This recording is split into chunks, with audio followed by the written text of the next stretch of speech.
nagbalik na ang iyong dating anyo. Pati ang asawa mong si Elsa, mamamatay.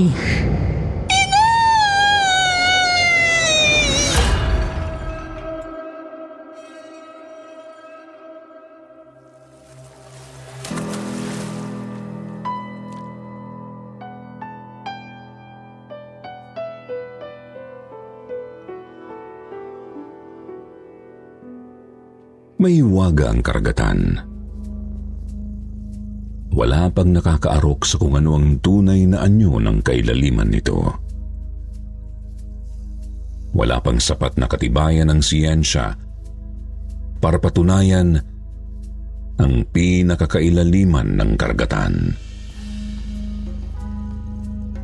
Ang alat ng tubig nito, ang mga korales at malalaking bato, kasama na ang mga kakaibang nilalang na lumalangoy at nabubuhay dito ay sadyang mahiwaga at hindi kayang pag-aralan lahat ng tao.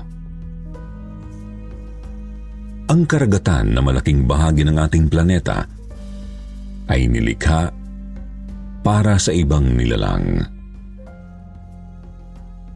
Opo, tayong mga nakatungtong sa kapatagan ay marami pang hindi alam tungkol sa mga naninirahan sa kailaliman ng karagatan.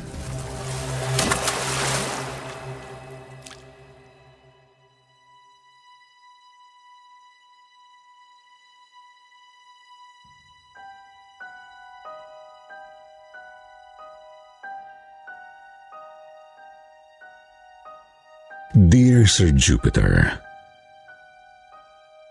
ang aking ibabahagi ay isang kwentong ibinahagi lang din sa akin ng isang manang Yolanda na nakasabay ko sa barko nang minsang maglakbay ako pauwi sa probinsya namin. Gabi noon at bilog ang buwan. Mag-isa kong pinagmamasdan ang lakas ng liwanag ng buwan na siyang nagsisilbing tanglaw sa madilim na tubig ng dagat.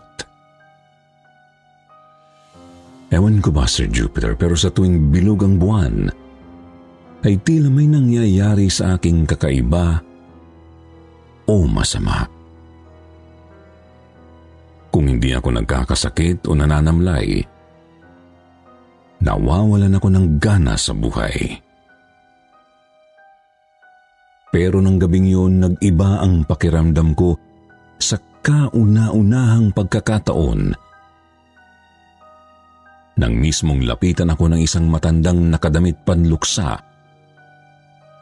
at balot na balot ang katawan ng makapal na balabal.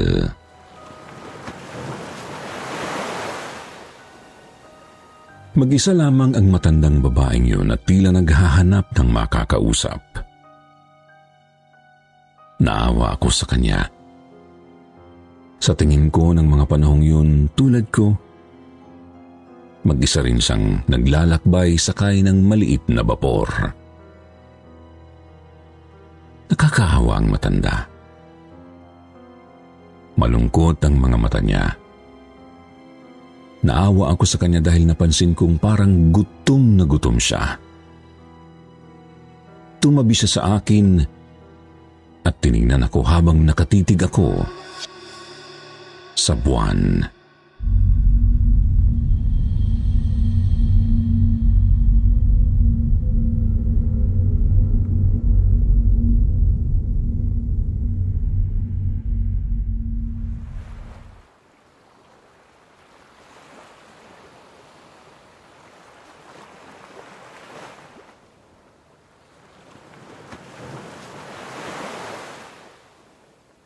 Napakalawak ng dagat, ano?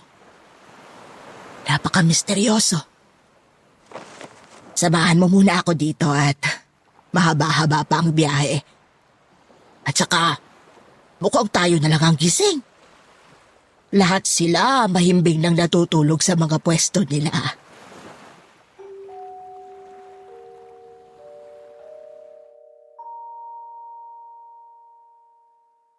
Napangiti ako, Sir Jupiter, at pinakinggan ko ang matandang babaeng nagpakilala rin sa akin bilang si Manang Yolanda.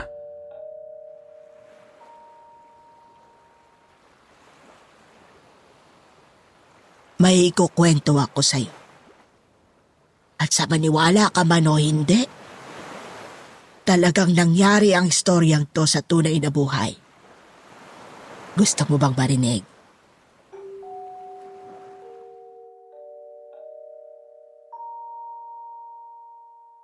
Napatango ako, Sir Jupiter.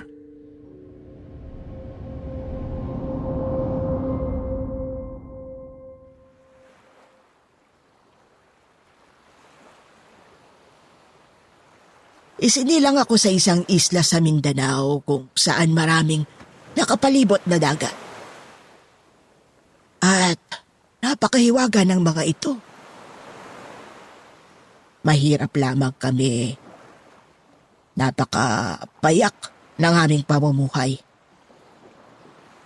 Si nanay? Naku, napakaganda ni nanay. Kahit may asawa na marami pa rin nagkakagusto sa kanya. Kaya malimit na magselos ang tatay ko noon. Kasi si tatay naman hindi ganong kagwapuhan. Malimit siyang kutsain sa amin ng mga kumpare niya dahil sapat patin at maitim niyang pagkakatawan. Kung titignan mo si tatay, mukha siyang undin. Alam mo ba kung ano ang undin? Ito isang nilalang na nabubuhay sa tubig. Kawangis ng pinaghalong isda at tiyanak ang itsura nito.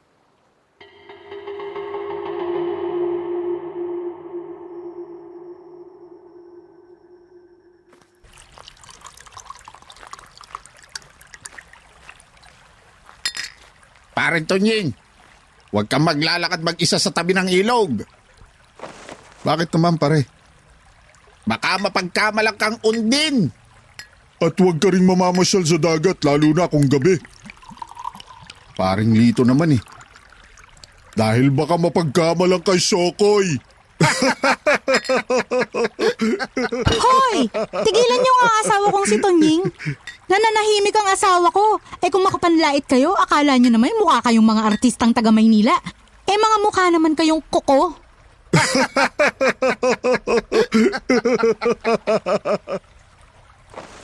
Ano ba nakita mo dyan sa asawa mo, Elsa, at mahal na mahal mo? Mabuting tao si Tonying.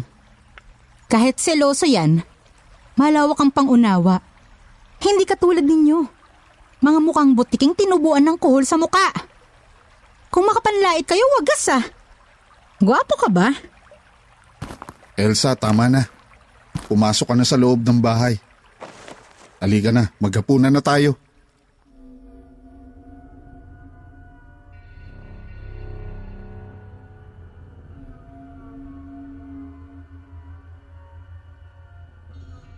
Patuloy ang paghampas ng alon sa bapor na sinasakyan namin ng matandang si Manang Yolanda.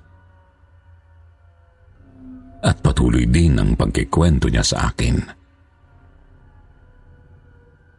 Tandang-tanda ko pa ang mga eksaktong sinabi ni Manang Yolanda sa akin noon. Habang nagpapatuloy siya sa pagkikwento, Sir Jupiter.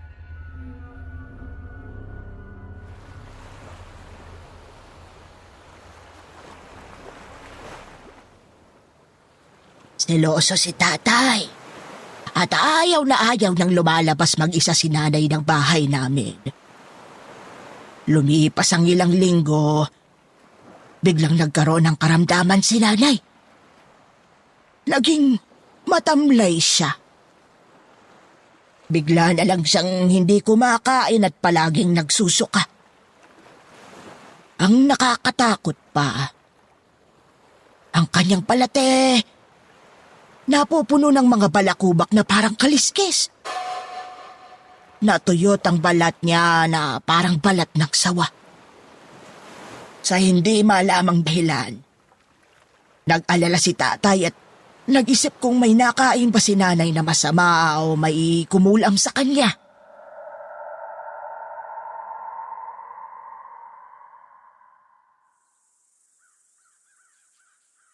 Bakit ganyan ang itsura ni nanay, tay? Mukha na siyang matanda. Mukha na siyang... Sokoy,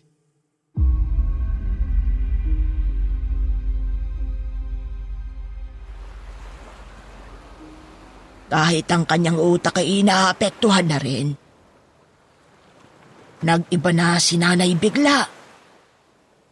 Umasta siyang parang mabangis na hayop. Nananagpang siya. Nangangagat. At madalas niyang pinagdidikit ang kanyang mga binti pagkatapos ay bigla siyang kakawag-kawag na para bang isang isda. Isang syokoy. Nagugutom ako. Elsa, anong nangyayari sa'yo? Gusto ko ng karne, ng laman, ng dugo.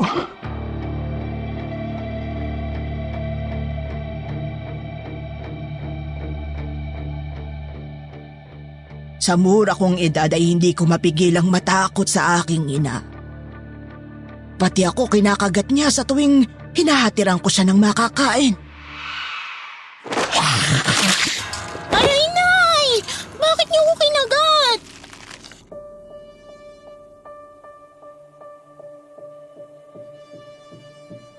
Dahil sa karahasan at kakaibang lakas ni nanay, itinatali na lang siya ni tatay sa loob ng kubo namin.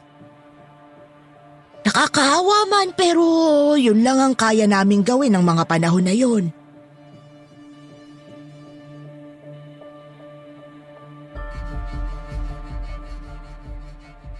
Hanggang isang gabi, bigla na lang nakawala si nanay.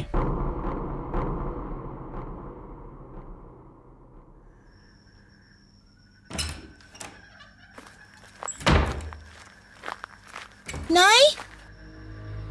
Nay, nasaan ka?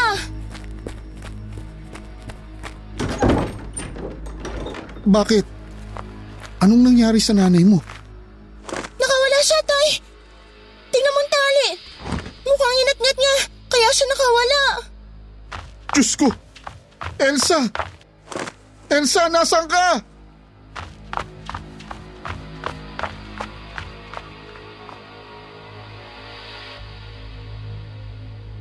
Nagtatakbo kami ni tatay sa tumana. Wala si nanay doon. Naghanap kami sa Niyugan. Ngunit wala rin siya doon hanggang sa...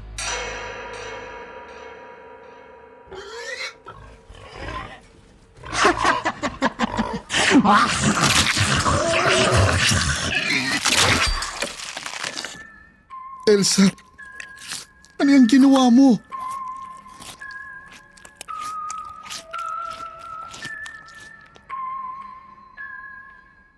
Nasa loob ng kwadra namin ng inahing baboy, si nanay, at kitang-kita ko kung paano niyang inasabang alaga naming baboy.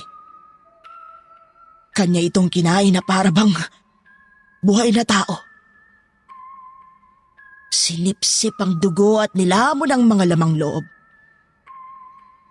Nagmistulang aswang si nanay. Nay! Itigil niyo yan!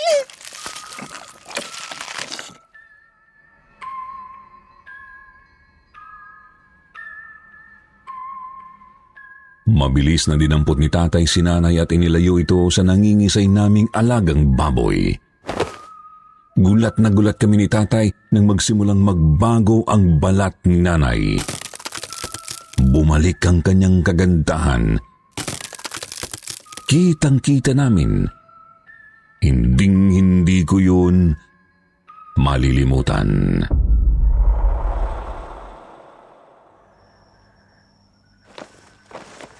Elsa, Tunying? nagbalik na ang iyong dating anyo.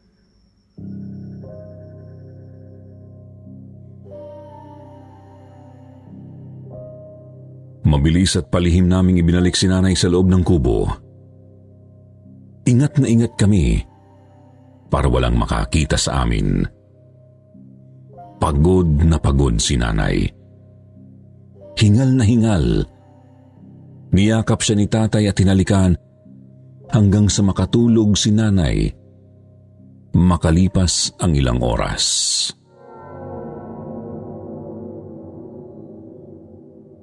Panginoon ko, tulungan niyo po ang asawa ko. Pagalingin niyo po siya sa karamdaman niya. Hindi ko po alam kung anong kulam o kahiwagaan ang nangyari sa kanya pero mistula po siyang isinumpa o sinapian ng kung ano.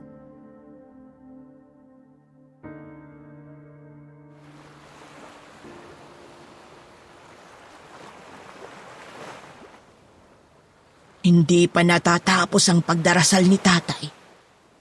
Biglang nagbalik sa dating nakakarimarim na anyo si nanay. Naging sokoy siyang muli. Nakakadiri. At mas malansa na ang amoy niya sa pagkakataong yun.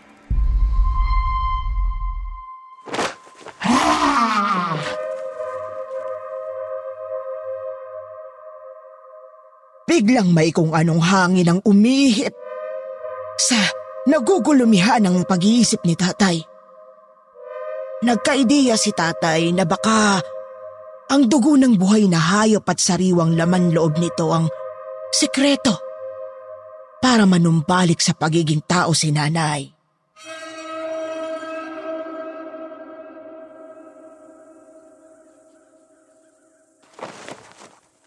Totoo ba, tatay? Oo, iba ang kutob ko, anak. Kailangan nating pakainin ng sariwang hayop ang nanay mo para bumalik siya sa dati niyang anyo.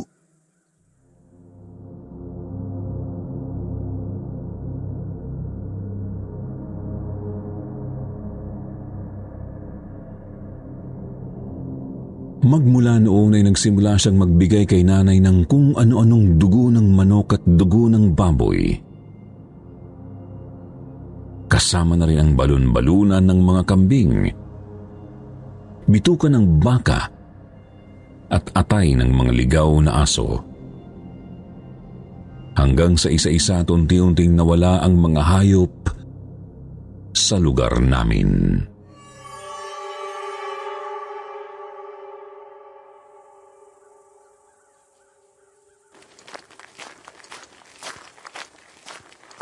Kailangan ba natin gawin to, tay? Oo, anak. Para sa nanay mo. Pero wala na akong makitang mga hayop sa kapitbahay natin eh. Lahat nakain na ni nanay, tay.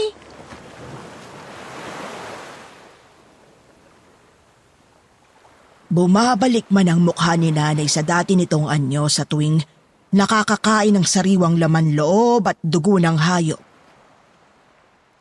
May isang bagay kaming napansin sa kanya. Nag-iiba na ang takbo ng isipan niya sa tuwing gumaganda siyang muli at nagiging tao. Hindi niya kami nakikilala. Tila nagkaroon siya ng amnesia.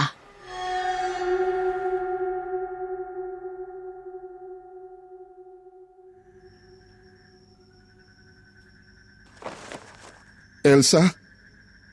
Ako to, si Tunying. Tunying? Sino ka? Ang asawa mo. Nay, ako po ang anak niyo. Kilala niyo po ba ako? Hindi. Hindi ko kayo kilala. Alam mo ba ang pangalan mo? Kales. Kales?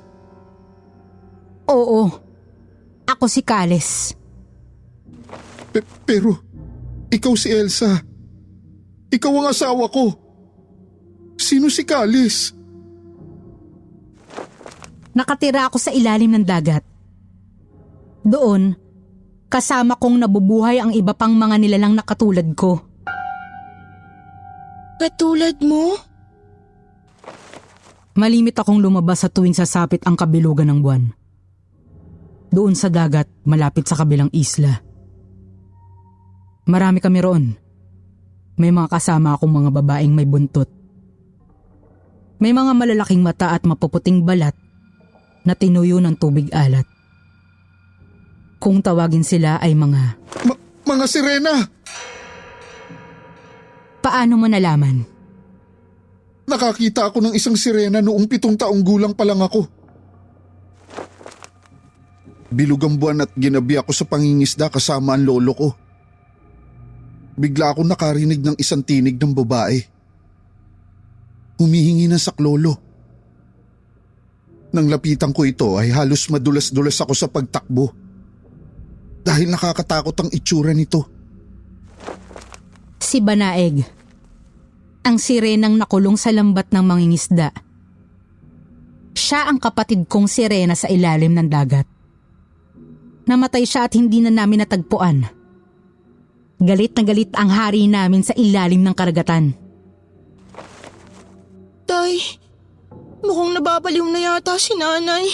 Dalhin natin siya sa ospital, sa espesyalista o kaya sa albularyo. Biglang sumigaw si nanay. Hindi! Papatayin nila ako! At kapag pinatay ako ng albularyo, pati ang asawa mong si Elsa, mamamatay. Hindi ikaw si Elsa? Kung gayon, nasaan ang asawa ko? Nakita ko siyang nagpapatuyo ng isda sa tabing dagat isang gabing bilugang buwan. Napakaganda niya. Nahalina ako sa ganda niya. Lumangoy ako papalapit sa kanya at tinawag ko siya. Natulala siya nang makita ako at biglang nahimatay. Anong ginawa mo sa nanay ko? Saan mo siya dinala?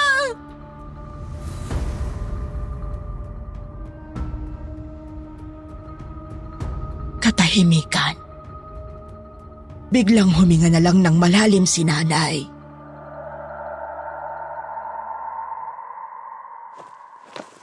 Nandito ako, anak. Tulungan ninyo ako. Tonying, gusto ko nang makalaya sa kapangyarihan ni Kales. Siya ang Shokoy na kumuha sa akin papailalim sa madilim na bahagi ng dagat. Nawalan ako ng malay ng ilang oras. Pagmulat ng mata ko, nasa pampang na ako muli at tuluyan kong nakalimutan ang lahat. Nanghina ako nun at tila nakaramdam ng kakaibang karamdaman. Higit pa sa kulam ito. Tonying, iligtas ninyo ako.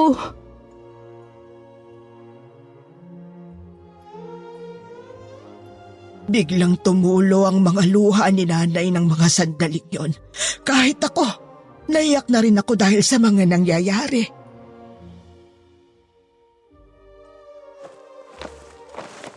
Tonying, Nagugutom ako.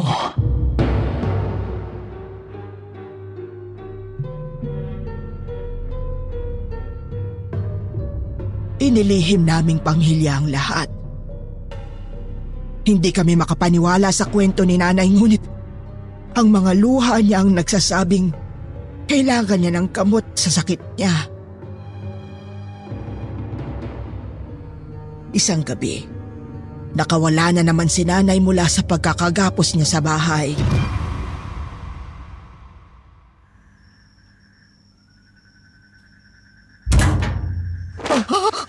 Ang apo ko! Sinong gumawa nito sa apo ko?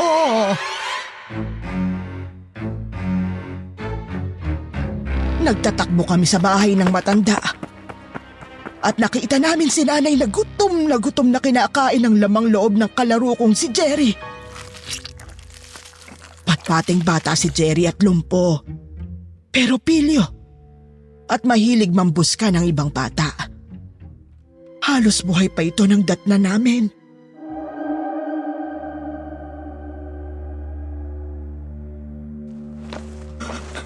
Jerry!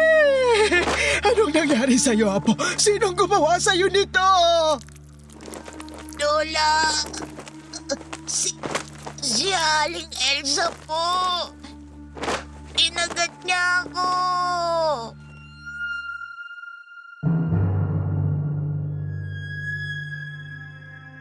Kinain ni nanay ang kapitbahay namin. Ang kalaro kong si Jerry.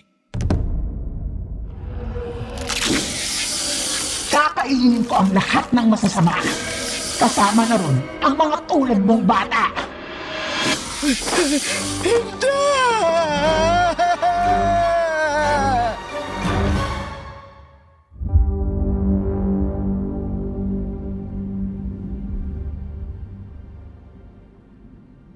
Sa harapan ng lola ni Jerry ay biglang bumalik ang ganda ni nanay pati ang kanyang isip at memorya. Ngunit takot na takot siya sa kanyang asawa.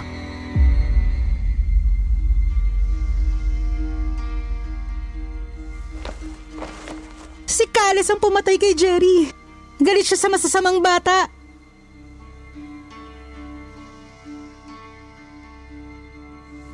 Biglang nagwika ng kakaibang lengguwahe si nanay. Tunog butanding ang lumabas sa kanyang bibig.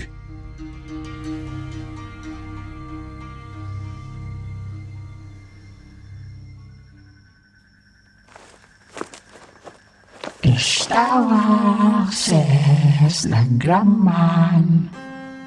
Batatapa desram sigdaw kalayawan. Eman sa tuwing at biswal kamatayan.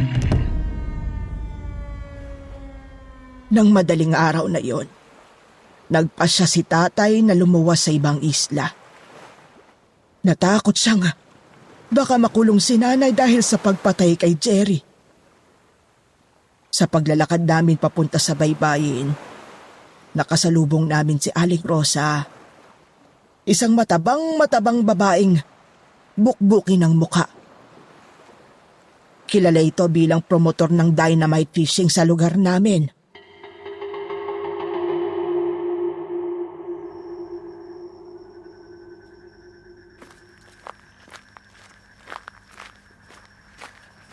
Baboy! Baboy!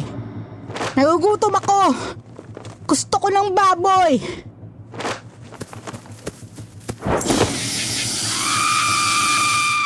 Nay! Si Aling Rosa yan! Hindi siya baboy, Nay! Baboy siya. Nagpapasabog sila ng dinamita sa tirahan namin. At nagbebenta siya ng mga batang walang kasalanan sa mga dayuhan. Baboy siya. Puno siya ng kasinungalingan at kahalayan. Agad na sumampa si nanay sa matabang ulo ng bukbuking si Aling Rosa. Oo, tandang-tanda ko pa ang pangalan ng kapitbahay naming illegal recruiter. Ginasab ni nanay ang ulo niya at dinukot sa butas-butas niyang mukha ang dila niya. Pinila ni nanay ang dila niya at ginawa itong parang goma. Nang isa-isa sakit ang matabang illegal recruiter. Agad na inawat ni tatay si nanay pero sinanggisan ito at tinulak papalayo. Binutas ni nanay ang matabang dibdib ni Aling Rosa. Kawawang Aling Rosa. Walang natirang lamang loob sa katawan niya. Nan marumi sa kasalanan. Kilalang traidor at tsismosa si Aling Rosa sa buong lugar namin. Kaya malakas ang hinala namin ni tatay na walang magagalit sa nangyari sa kanya. Ilang saglit pa ay nahimasmasan si nanay. Isinakay namin siya sa bangka habang nanumbalik ang kanyang ganda at memorya.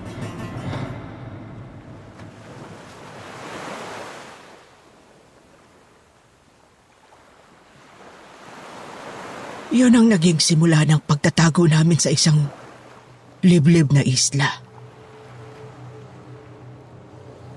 Napansin namin ni tatay na kapag laman loob ng taong nakakain ni nanay, mas nagiging matagal ang bisa nito sa kanya. mas nagiging mabagal ang pagpapalit niya ng anyo patungong Sokoy. Dahil doon, napilitan si tatay na maging masama at magdala ng tao gamit ang kanyang bangka papunta sa isla. Iba't ibang tao. Karaniwan, mga masasamang tao na karapat-dapat naman talagang patayin at kainin ng buhay.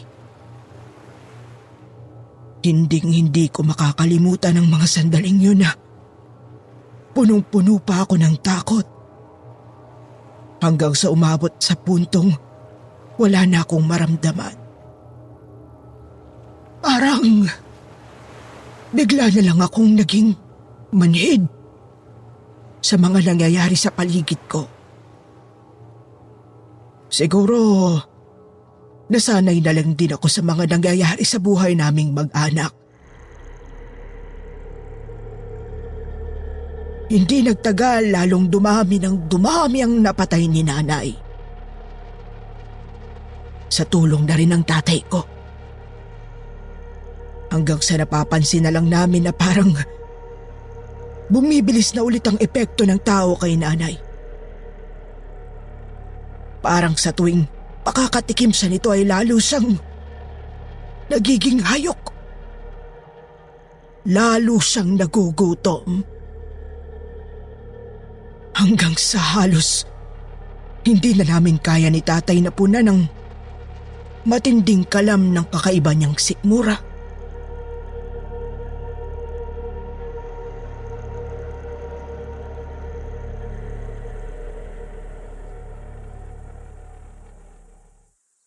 Hindi ko na alam ang gagawin ko sa nanay mo, anak. Bakit ba sa pamilya natin nangyari to? Ako man po, tay. Wala rin akong ideya. Tay, sana po matapos ng paghihirap natin to.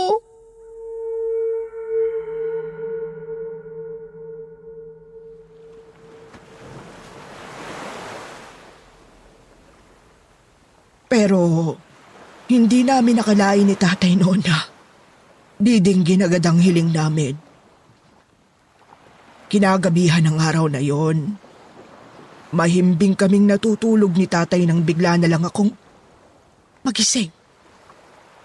Dahil naramdaman kong may mabigat na nakadagan sa akin. Nangimulat ko ang mga mata ko. Halos hindi ako makapaniwala.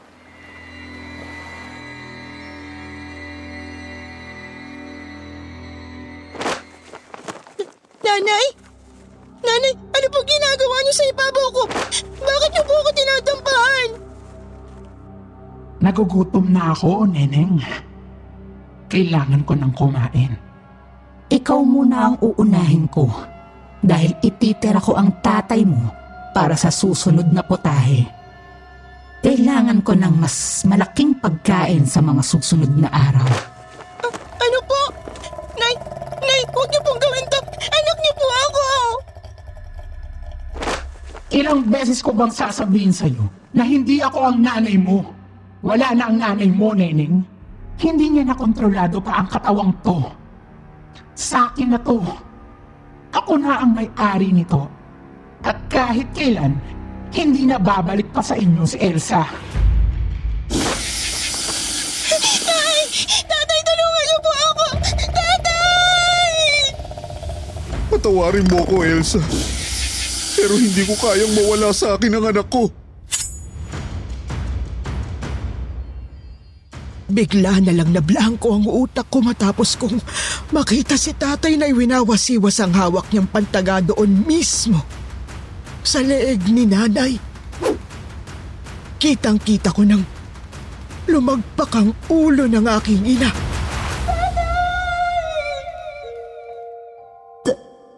Tunying,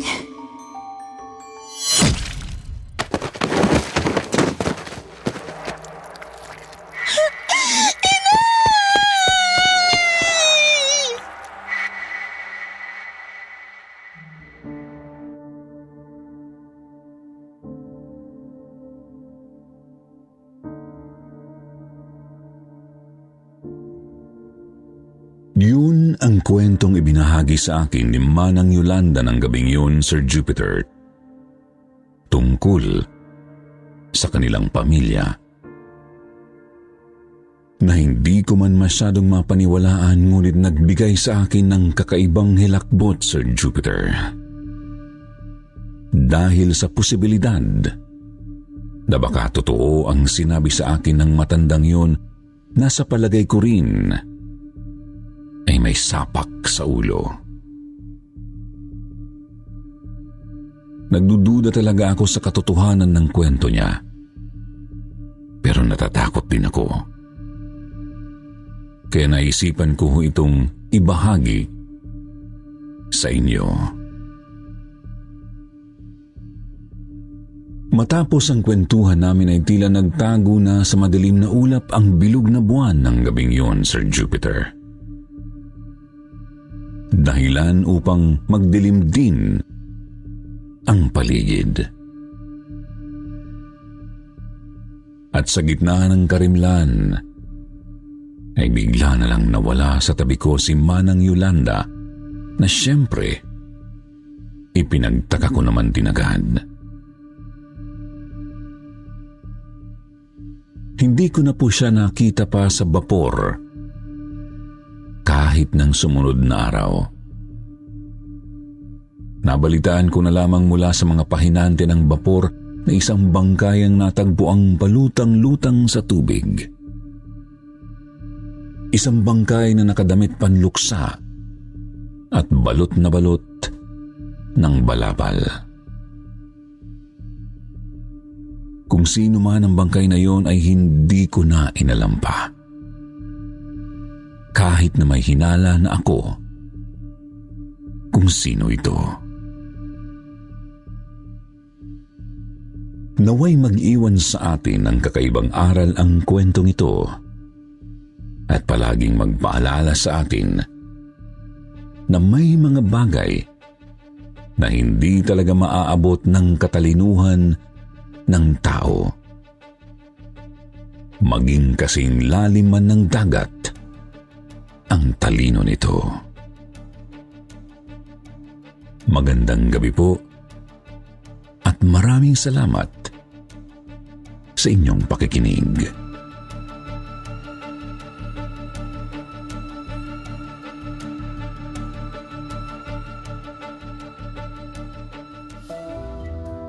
At ngayon, syempre, hindi mawawala ang shoutout portion. Shoutout kay Catherine, The Galactic Star, May Roland, Criza Fenis, Lola Emil, Angelica Gacosta, Drew, Roy Camporedondo. Ganon din, shoutout kay RJ Mendez of Slow Burn Company, Daisy Garcia, Lermeline Fahanela, Mar Angeline Maulyon, at kay Jeka Yam.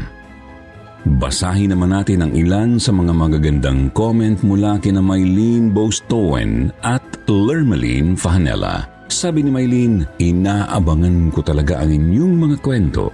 Kasama na po kayo sa pang-araw-araw ko. Nakakatulong po kayo na ma-overcome ang pagkabagot pag nasa bahay lang ako at during work naman, nakakawalang pagod po pag napapakinggan ko kayo. Galing niyo po talaga. More power po sa inyong page. Greetings from Belgium. Sabi naman ni Lerma, good day mga ka-Katie, silent listener here. Abangers din po ako lagi sa mga kwento ninyo. Minsan, dina-download kapag may gala at perfect pampatulog ko po ito. Tapos pagkagising, kinigulit. More stories to come po at God bless sa inyo. Sa mga hindi po nabanggit, kayo naman po ang susunod. Huwag niyo pong kalimutang mag-reply sa ating shoutout box na nasa comment section para ma-shoutout ang mga pangalan ninyo. Muli po, mula sa bumubuo ng kwentong takip silim, ito po ang inyong lingkod, Jupiter. Nagpapasalamat.